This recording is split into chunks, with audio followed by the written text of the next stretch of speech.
Shalom Bapak Ibu yang kasih Tuhan. Shalom. Shalom. Shalom. Bagi Bapak Ibu yang ada di rumah yang sedang menyaksikan live streaming ini, Shalom. Saya percaya kita semua baik-baik dan di dalam pemeliharaan Tuhan. Sekalipun kita belum tahu kapan berakhirnya COVID-19 ini, tapi saya mau katakan sukacita kita di dalam Tuhan tidak ditentukan berakhir atau tidaknya virus corona. Amin. Amin. Tapi sukacita kita di dalam Tuhan karena sampai saat ini Allah masih bersama-sama dengan kita. Amin, saudara. Dari mana kita tahu? Dari firman-Nya. Firman-Nya yang mencatat dan mengatakan demikian, dan kita mempercayai. Baik Bapak Ibu, pada kesempatan ini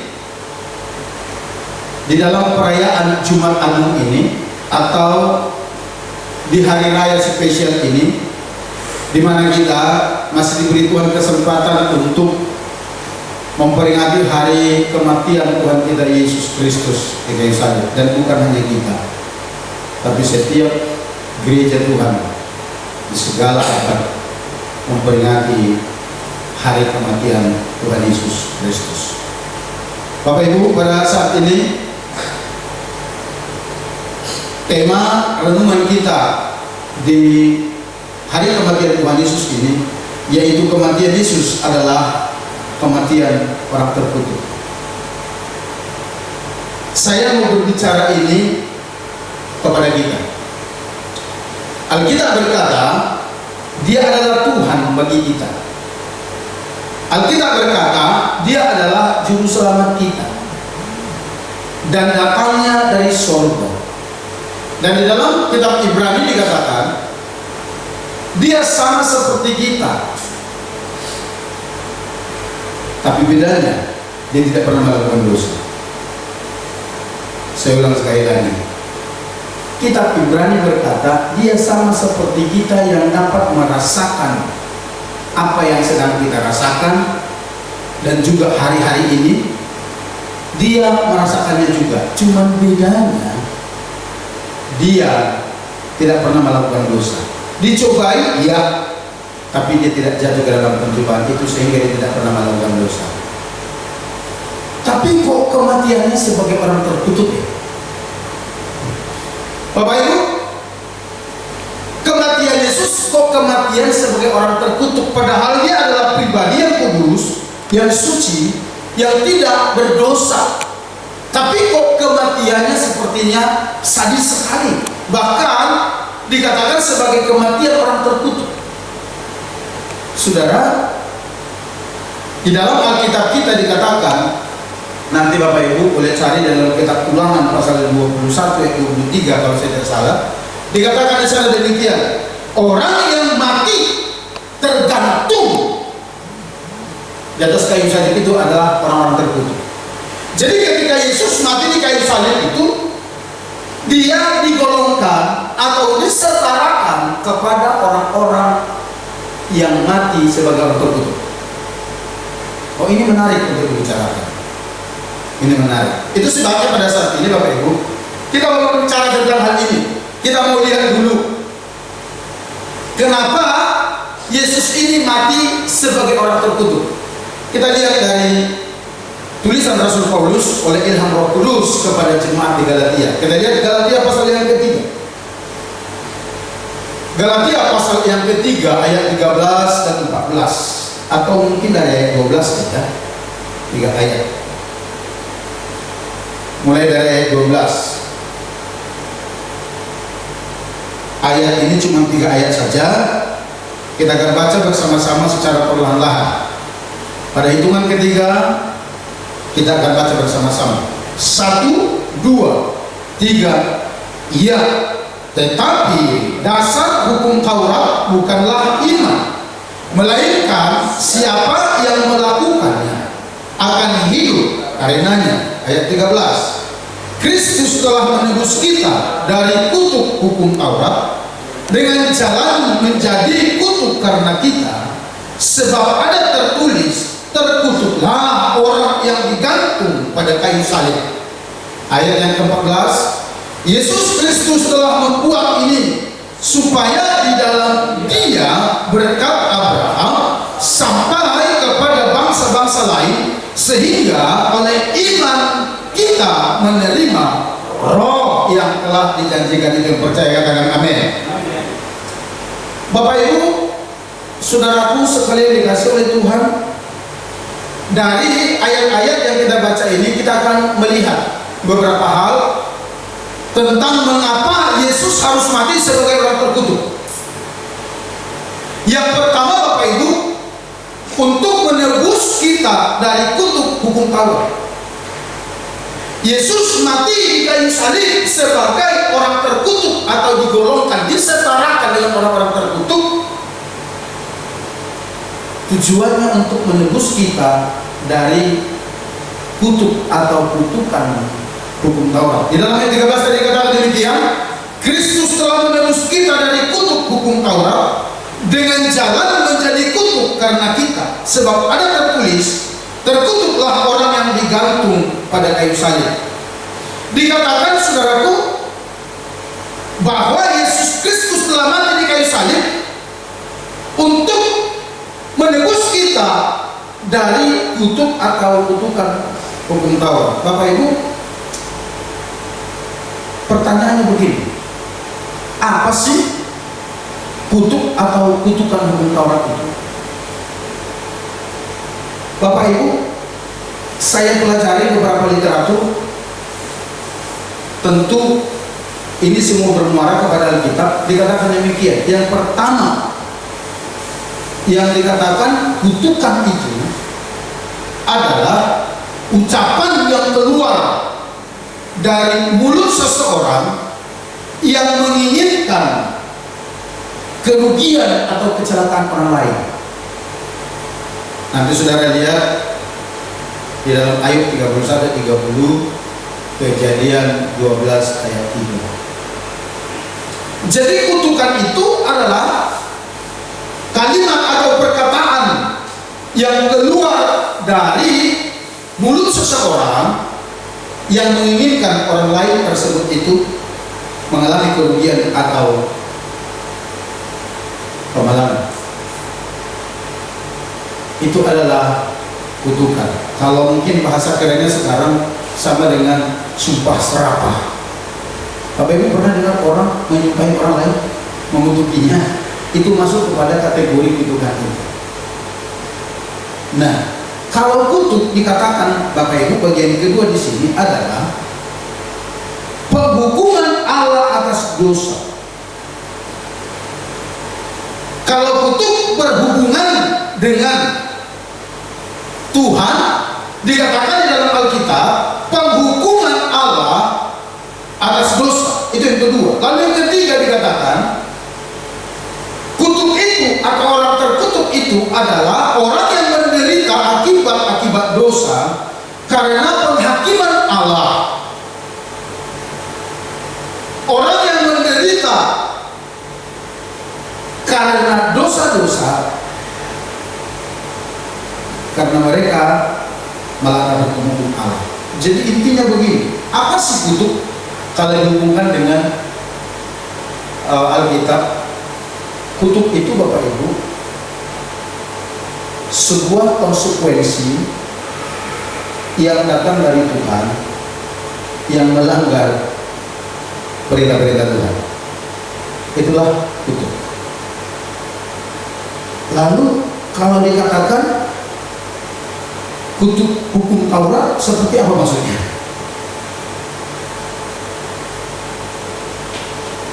Taurat menurut Alkitab adalah ajaran. Yang kedua aturan. Yang ketiga hukum. Itu Taurat.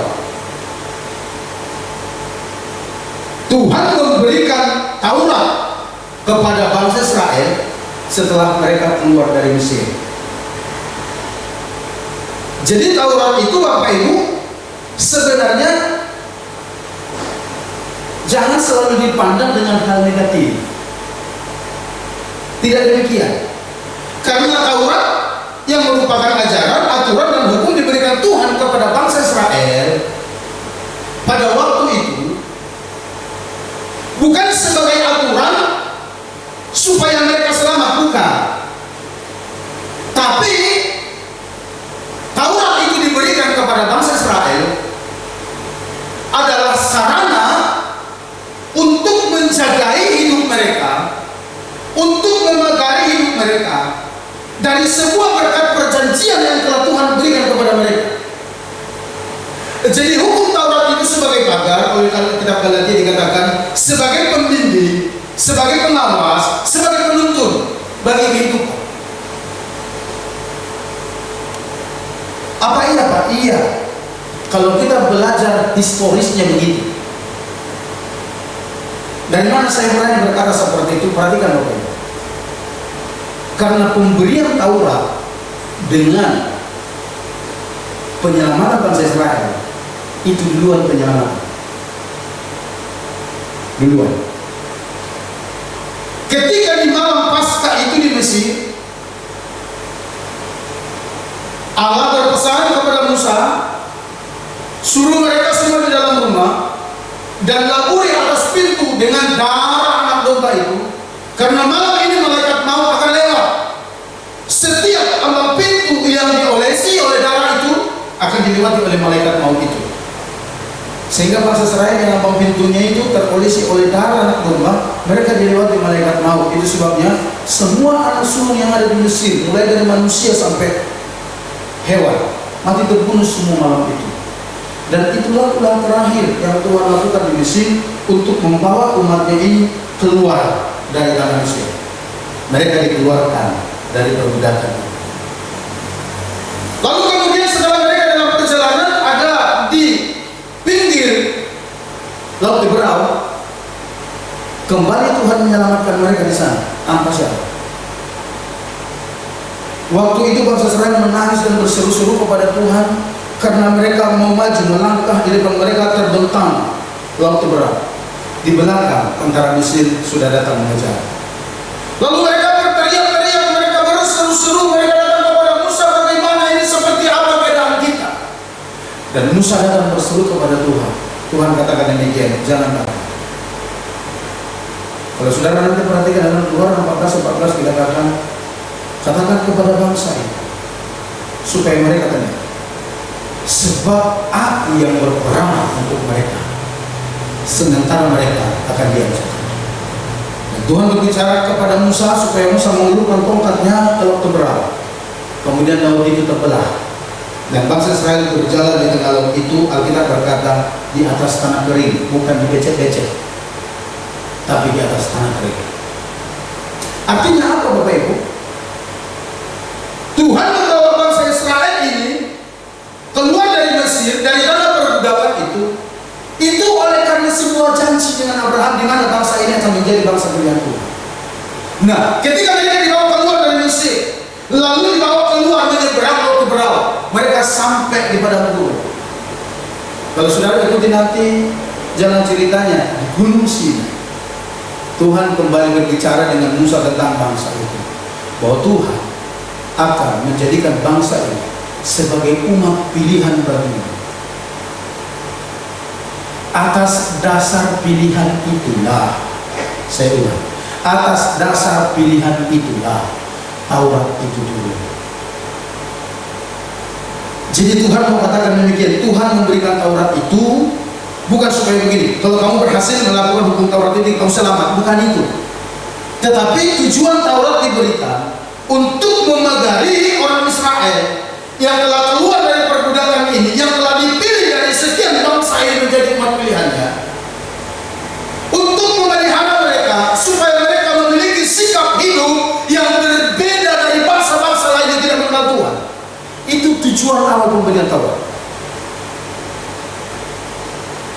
Itu sebabnya diberikanlah ke-10 hukum di Bukit Sinai, di Gunung Sinai.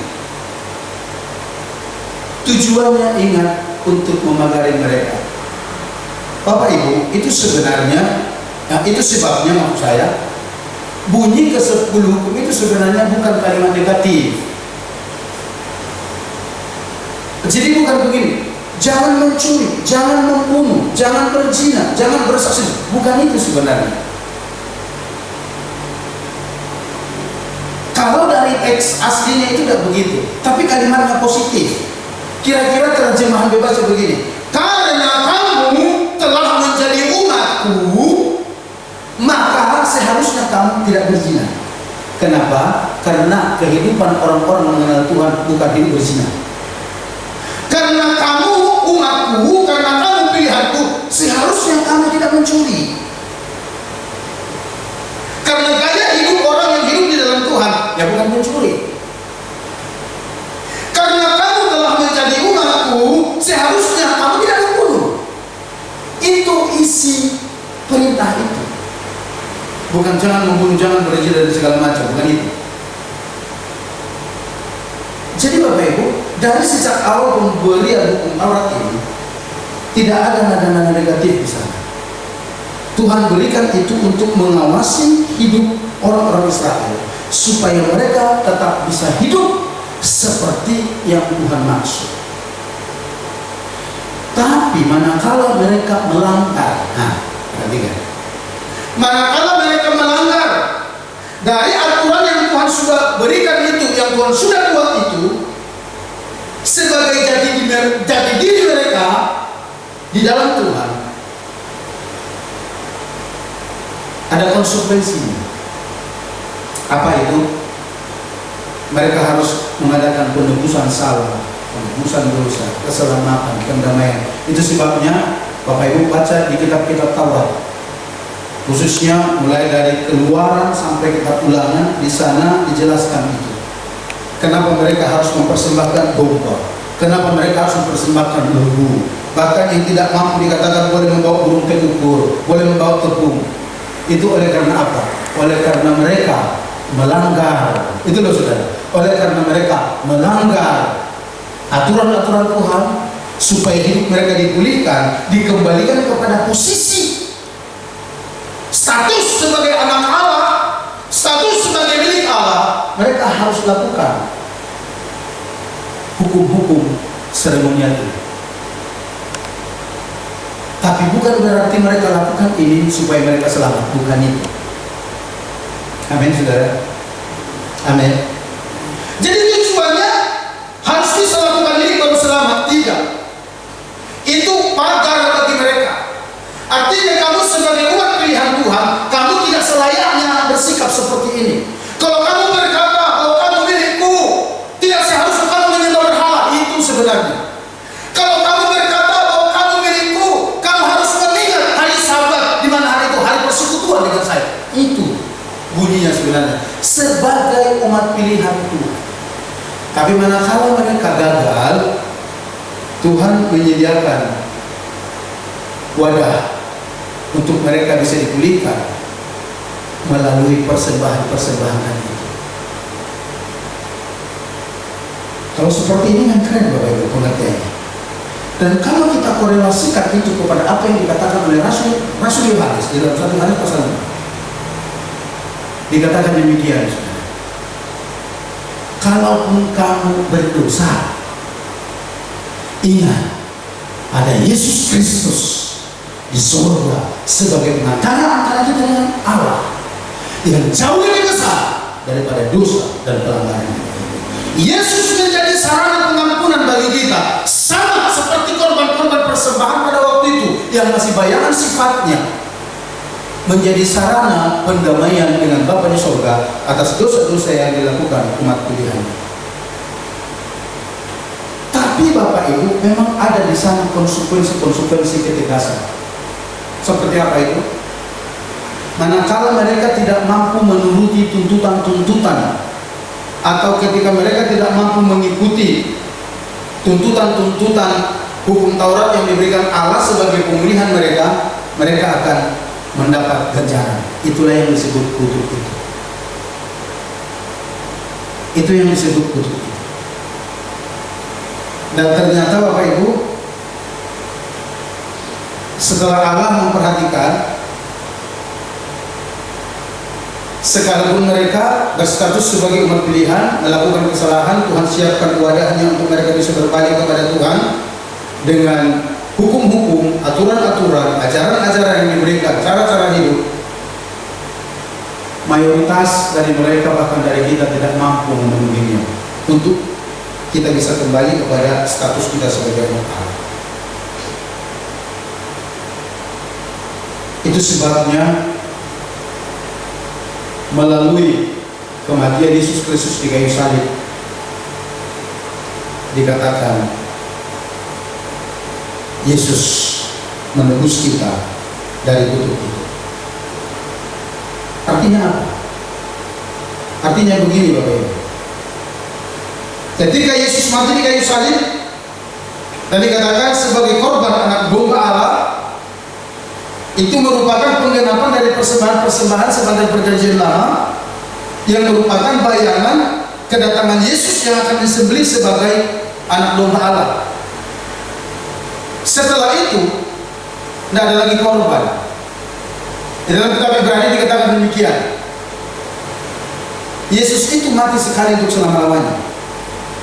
Pengampunannya itu sekali untuk selama-lamanya. Apa artinya itu? Artinya begini, setelah Yesus mati dikorbankan di kayu salib, Yesus tidak pernah lagi datang ke dunia ini mati dikorbankan lagi di kayu salib. Tidak, cukup sekali itu saja. Lalu apa maksudnya dikatakan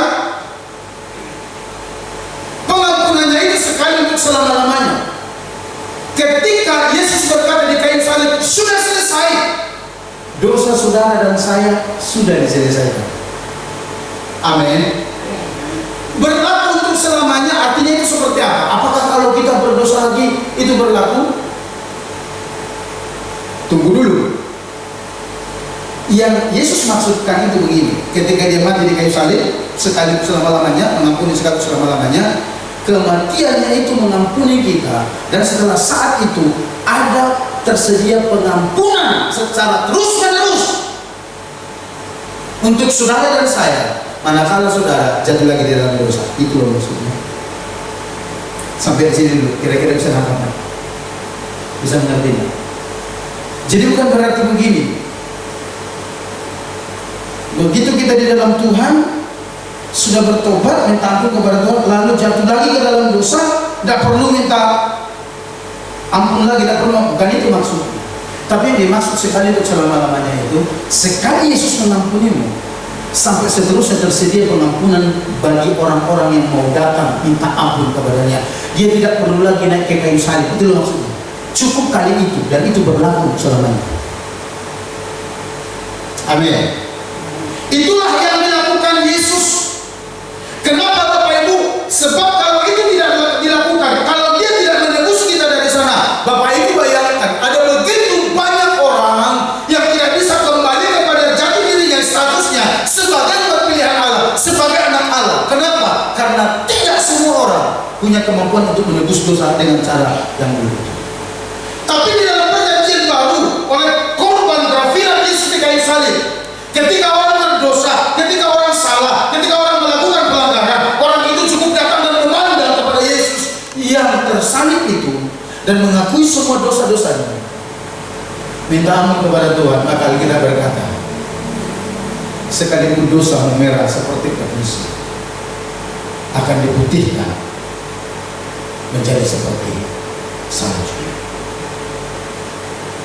Sekalipun dosa memerah seperti kain busuk, akan diputihkan seperti biru. Itu luar biasa. Itu yang Yesus lakukan. Karena apa? Alkitab berkata karena Dia sangat mengasihi kita semua. Amin, saudara. Saudara percaya bahwa Tuhan sangat mengasihi saudara? Amin. Sebenarnya kita tidak ada satupun yang layak, hanya karena Dia mengasihi kita, saudara.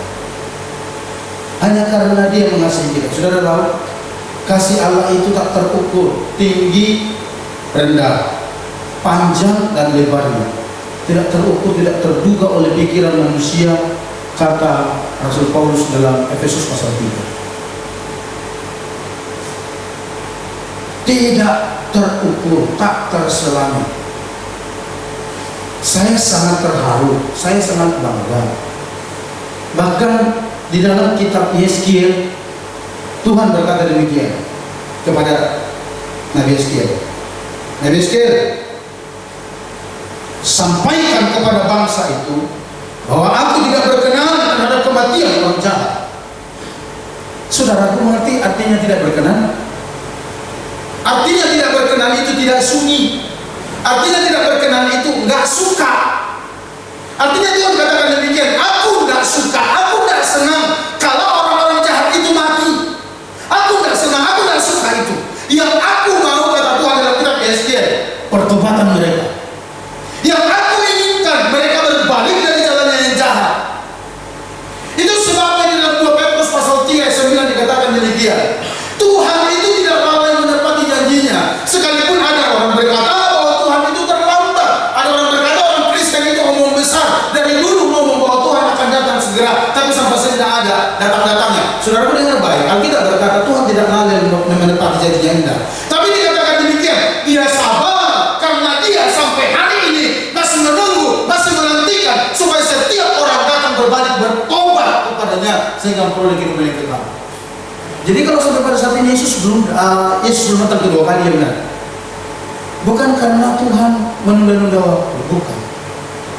Tapi karena Tuhan masih menantikan banyak orang datang dan berbalik kepadanya. Karena Tuhan tidak menginginkan, karena Tuhan tidak senang melihat kematian orang-orang fasik, orang-orang jahat. Yang Tuhan mau itu mereka semua datang dan berbalik kepadanya.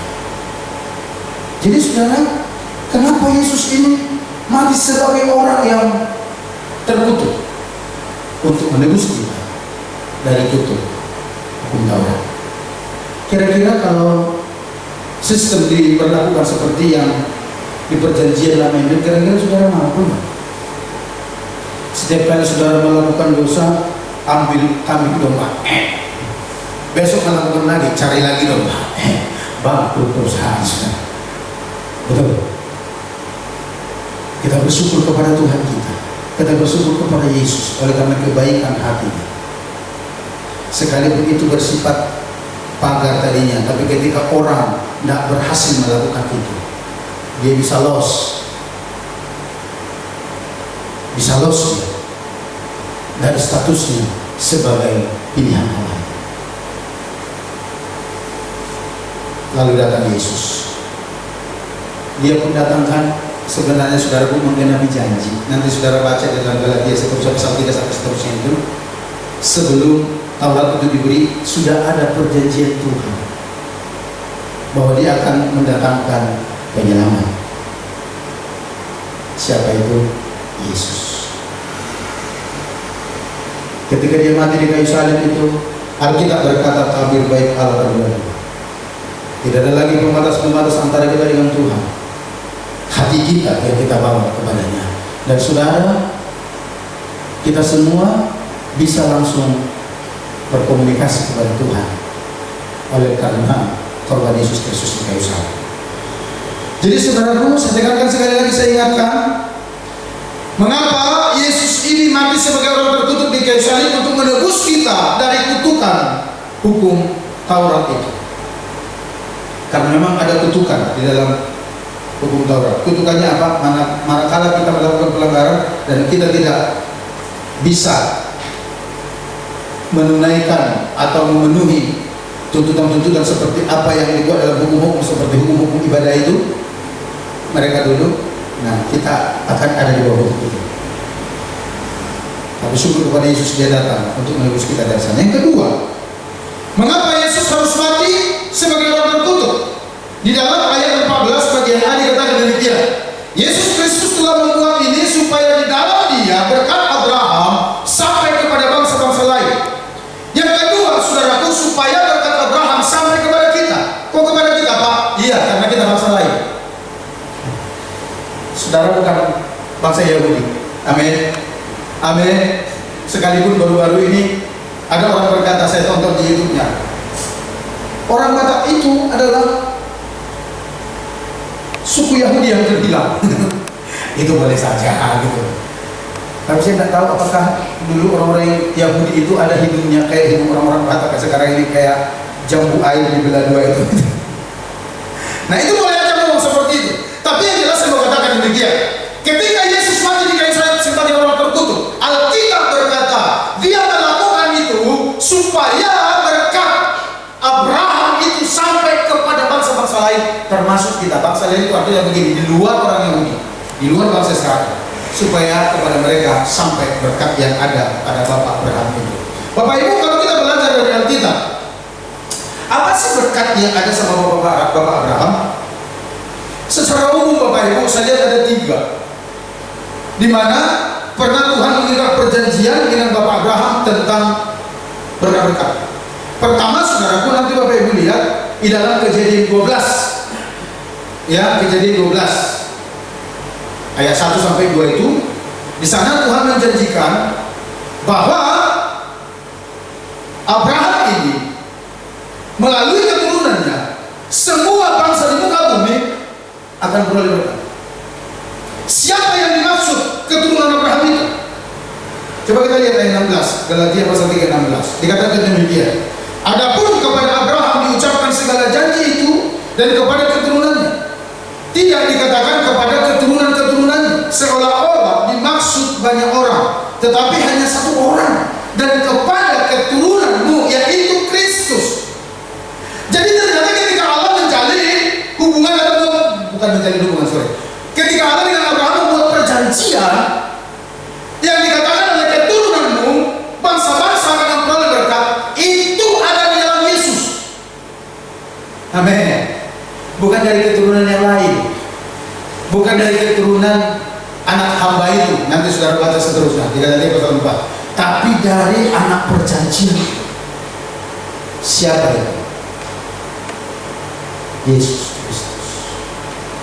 Di dalam Yesuslah berkat Bapak Abraham itu sampai kepada kita. Kemudian Bapak Ibu, di dalam Kejadian pasal 15, di sana Tuhan menjanjikan juga kepada Abraham keturunan, bahwa kau akan memperoleh keturunan yang banyak. Lalu di dalam Kejadian pasal yang ke-26, Tuhan menjanjikan di sana berkat-berkat jasmani, berkat kesehatan, berkat harta, berkat-berkat materi. Tuhan janjikan. Saudara, kalau kita berkata Yesus mati di kayu salib supaya berkat yang pernah Tuhan janjikan kepada Abraham itu sampai kepada kita. Amin. Amin. Sampai kepada kita. Karena sebelum Yesus datang ke dunia, Allah telah menjanjikan itu, telah mengikat semua perjanjian itu kepada Bapak Abraham. Bahwa di mana melalui keturunan Bapak Abraham semua bangsa akan diberkati. Bahkan dikatakan demikian, agak sadis sedikit. Setiap orang mengutuk, kamu akan kukutuk, kata Tuhan coba di Kejadian 12. Lalu Kejadian 15 dijanjikan juga di sana keturunannya yang banyak. Kejadian pasal 26 dijanjikan di sana berkat-berkat materi. Itu keren. Saudara diberkati? Saudara diberkati? Amin. Bagaimana itu sampai kepada kita? Ketika kita hidup di dalam Kristus. Ketika kita hidup di dalam Kristus. Karena di salib itu kutuk dipatahkan. Sudah tahu, kutuk itu penghalang berkat bagi seseorang. Tetapi Yesus naik ke kayu salib itu mematahkan kutuk itu. Supaya apa? Supaya berkat yang dijanjikan oleh Allah kepada Bapak Abraham itu boleh sampai kepada saudara dan saya, kepada kita semua. Saudara akan diberkati dengan keturunan-keturunan, bahkan melalui keturunanmu akan diberkati juga orang-orang lain. Bahkan saudara, Tuhan menjanjikan juga sebuah negeri perjanjian. Sebuah negeri perjanjian. Negeri perjanjian kita di mana? Di Sorga. Negeri perjanjian mereka pada waktu itu tanah Kanaan. Bagaimana kita sampai ke negeri perjanjian kita itu? Ketika kita ada dalam Kristus. Yang percaya katakan amin. Yang terakhir, yang ketiga.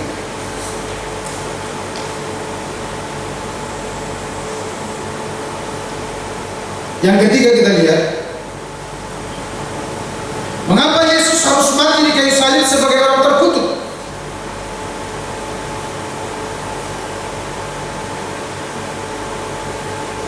Saudaraku, ayat 14b berkata demikian.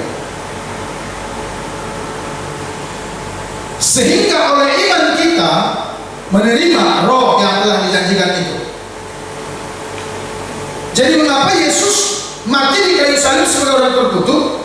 Supaya kita menerima roh yang dijanjikan itu. Roh apa itu kira-kira?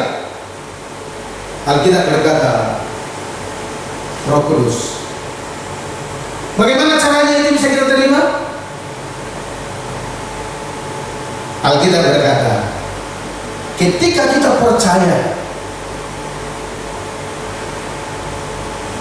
kita percaya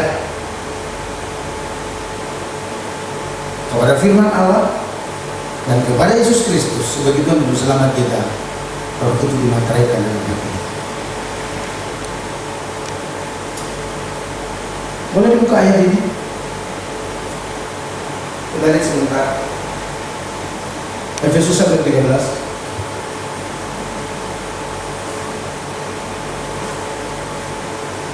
Saya agak balik ya, Ibu saya. Kata demikian. Di dalam Dia, di dalam Yesus, maksudnya kamu juga, karena kamu telah mendengar firman kebenaran, yaitu Injil keselamatanmu. Di dalam Dia kamu juga, ketika kamu percaya, dimateraikan dengan Roh Kudus yang dijanjikannya itu. Jadi ketika saudara percaya, ketika saya percaya kepada firman Allah dan Yesus Kristus, Roh Kudus Allah dimateraikan di dalam hati kita. Amin. Amin. Sehingga oleh roh itu, kata Roma pasal 8 ayat 15, kita memanggil Dia sebagai Bapa. Oleh roh Allah itu yang dimateraikan di hati kita, kita boleh memanggil Dia sebagai Bapa dalam kehidupan kita. Di luar itu tidak boleh. Bahkan Yohanes 1:12 berkata demikian, ketika ada orang mau percaya kepada Yesus, menerimanya sebagai Tuhan dan Juru Selamat, mereka diberi status bahkan otoritas sebagai anak Allah. Itu keren, itu luar biasa sekali. Artinya mereka diberikan roh anak, sehingga oleh roh itu kita bisa berseru kepada Bapa, ya Abba, ya Bapa. Saudaraku, saya perhatikan dalam Alkitab, apa tujuan pemberian roh ini kepada orang percaya? Yang pertama dikatakan sebagai penolong. Nanti baca di kitab Yohanes. Sebagai penolong ini terjemahannya luas. Kalau dalam teks Yunani dikatakan parakletos. Untuk menolong. Untuk menolong apa? Yang pertama Yohanes 16 ayat 13 berkata demikian, untuk menolong kita berjalan di dalam seluruh kebenaran Allah. Itu maksud pemberian Roh Kudus dalam kehidupan kita. Untuk menolong kita insaf akan dosa-dosa kita. Untuk menolong kita mengerti firman. Untuk menolong kita ketika kita kesesakan dalam kedukaan sehingga Dia tampil sebagai penghibur. Itu maksud pemberian Roh Kudus kepada kita. Saudara, kalau saudara mengerti, saudara pasti bangga kepada Tuhan bahwa kita difasilitasi sedemikian itu. Ketika kita percaya kepada Tuhan, kita tidak dibiarkan jalan sendirian begitu tidak. Tapi kita diberikan roh, kita diberikan Roh Kudusnya, benih ilahi yang ditaruh dalam hati kita, supaya oleh roh itu kita ditolong berjalan dalam segala kebenaran Allah. Setelah kau di dalam Tuhan, setelah kita di dalam Tuhan, setelah Roh Kudus ada dalam hati kita, Roh Kudus itu bekerja dari dalam untuk menggerakkan kita, memotivasi kita, untuk merangsang pikiran dan hati kita, untuk melakukan kebenaran-kebenaran Allah. Di luar itu tidak mungkin. Dia bekerja dari dalam menolong kita untuk melakukan kehendak-kehendak Allah. Sehingga di dalam Filipi pasal 13 dikatakan demikian, bahkan kemauan pun Dia yang mengerjakan di dalam hati kita. Yang mati katakan apa? Kemauan pun Dia yang mengerjakan dalam hati kita. Kemauan yang bagaimana? Artinya begini, yang mendorong hati saudara itu untuk mau baca Alkitab, tiba-tiba rindu baca Alkitab, itu roh yang ada di dalam. mendorong hati saudara itu untuk datang beribadah sekalipun dalam situasi sulit seperti ini, atau mungkin sekedar menyaksikan live streaming di rumah, yang mendorong hatimu itu roh dari dalam, yang mendorong hatimu itu untuk melakukan firman Allah itu dari dalam. Siapa itu? Roh yang telah dimateraikan, yang mendorong hatimu itu untuk melakukan kebenaran-kebenaran yang menyenangkan hati Allah. Dia adalah rohnya yang memateraikan yang hari ini. Amin. Amin. Sepanjang saudara mau. Itu sebabnya dalam kitab Roma, dalam kitab Galatia, Rasul Paulus berkata demikian. Kalau kamu hidup oleh roh, hendaklah kamu dipimpin oleh roh. Amin. Cuman persoalannya kita mau nggak? Yang sering terjadi kan kita nggak mau. Kalau hari Minggu ada tayangan tinju Manny Pacquiao, mau berhadapan dengan Mayweather ya. Jamnya jam 10, berbenturan dengan jam ibadah. Roh Kudus berkata begini, yang dimateraikan itu ibadah bro. Tapi setan berbisik berkata begini, minggu depan kan tidak ada lagi tinju. Sementara ke gereja itu minggu depan masih bisa. Tapi ini kan tidak ada. Jam 10 hari ini, ya udahlah ke gereja nanti aja. Nah, itu yang dikatakan Paulus, yang kita turuti yang mana? Kalau kau berkata hidupmu telah dimateraikan oleh roh, seharusnya kau menuruti itu. Sekalipun dibisiki dalam telinga berkata demi, udah kita nonton aja, ngumpul dengan si ada sana, kita kongko-kongko di situ. Kau kan berkata, diam iblis, aku mau ibadah kepada Tuhan. Kalau kau dipimpin roh. Tapi kalau kau dipimpin daging, kau kan berkata, iya ya, ada kawan yang nunggu di sana. Ya kita mau saksikan siapa yang menang antara Manny Pacquiao dengan Mayweather ini. Aduh. Tapi saya mau katakan begini, Tuhan telah memfasilitasi kita dengan rohnya melalui kematian Yesus Kristus di kayu salib. Ketika ada orang percaya mau terima dia sebagai Tuhan dan Juru Selamat, orang itu diberi Roh Kudus di hatinya yang akan menuntun dia hidup di dalam segala kebenaran. Lalu apa lagi?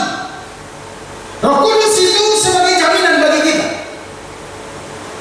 Jaminan apa? Untuk memperoleh janji Allah. Efesus 1 ayat 14, coba kita lihat. Efesus 1 ayat 14.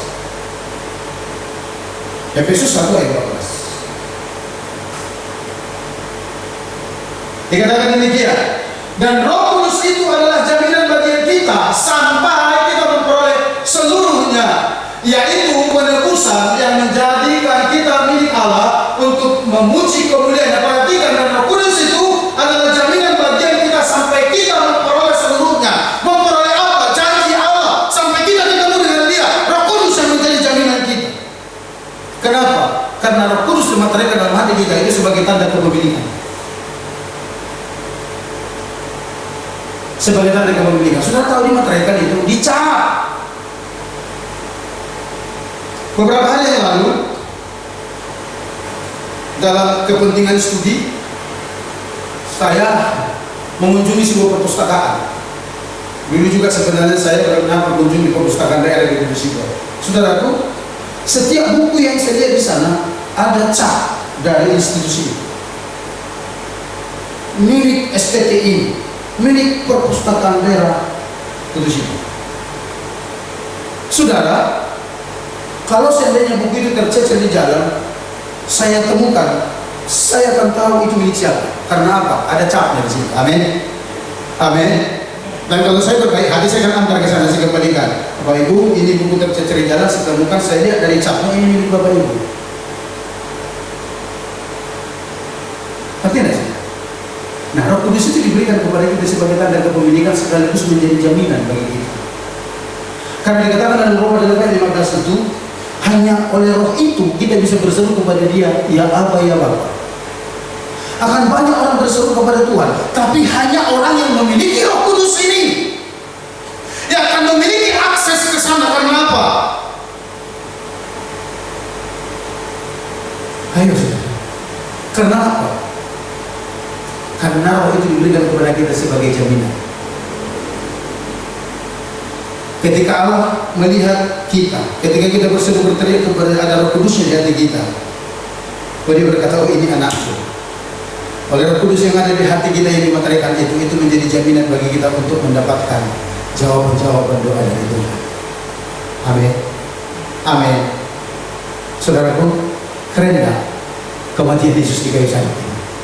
Saya mau katakan keren banget. Dia tidak sekedar mematahkan kutuk, tapi oleh kematiannya juga berkat yang Tuhan janjikan kepada Abraham boleh sampai kepada kita. Dan yang ketiga, kita boleh menerima Roh Kudus yang dijanjikan itu di dalam kehidupan kita, sehingga kita tidak berjalan sendirian. Kita tidak berjalan dengan kekuatan kita, tapi dengan kekuatan Roh Kudus yang ada di dalam diri kita. Itu sebabnya Bapak Ibu, itu sebabnya seharusnya orang yang, saya ulang, seharusnya orang yang sudah di dalam Tuhan, yang sudah memiliki Roh Kudus di hatinya, tidak ada istilah atau kata-kata berkata demikian, terlalu berat mengikut Tuhan, terlalu berat melakukan firman. Tidak ada. Kenapa? Karena bukan kita, tapi Roh Kudus yang bergerak dari dalam, memotivasi kita, memampukan kita. Bagian kita hanya tinggal menurutinya saja. Kita menuruti dia atau menuruti dia. Tapi semua beritahu, kalau kau menuruti Roh Kudus, kemenangan ada di tangan, karena dia yang memberikan kemenangan itu. Amin. Kalau kau menuruti Roh Kudus, berkat-berkat Bapak Abraham sampai dalam kehidupanmu. Kalau kau menuruti Roh Kudus, lihat apa yang tidak mungkin bagi dunia, apa yang tidak mungkin bagi manusia, itu akan kau lihat, itu akan kau alami. Karena apa? Karena bukan kau yang bekerja, karena bukan karena kekuatanmu, tapi karena kekuatan Allah, karena Rohnya yang terdiam dalam engkau. Karena tadi firman Tuhan yang berkata, kematian Yesus di kayu salib untuk mendatangkan berkat Bapak Abraham dalam kehidupan. Amin, saudaraku. Itu sebabnya. Bagaimana caranya supaya kita bisa memiliki janji-janji ini? Sederhana sekali.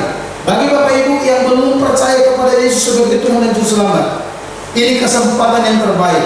Caranya gimana, Pak? Berdoalah, buka hatimu, minta ampun kepada Tuhan, dan mintalah Yesus masuk di dalam hatimu sebagai Tuhan dan Juru Selamatmu. Akui di dalam kehidupanmu bahwa Yesus telah mati di kayu salib menggantikan engkau.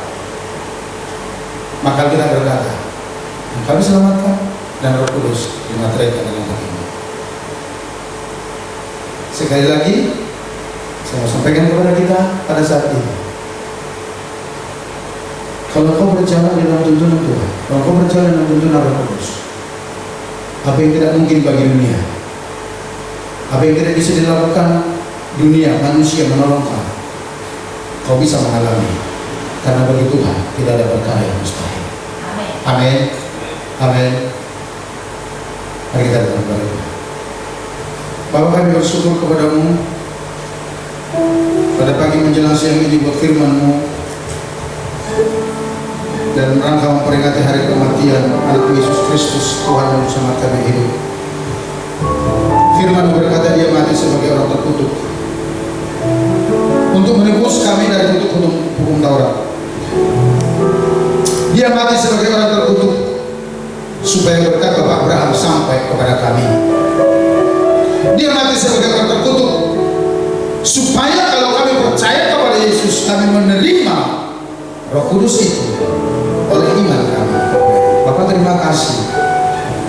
Kau sungguh baik, sangat baik, dan teramat baik. Materaikan firman dalam hati kami, buat kami terus percaya, buat kami terus meyakini bahwa Yesus mengasihi kami, bahwa Bapa di surga mengasihi kami. Di dalam nama Yesus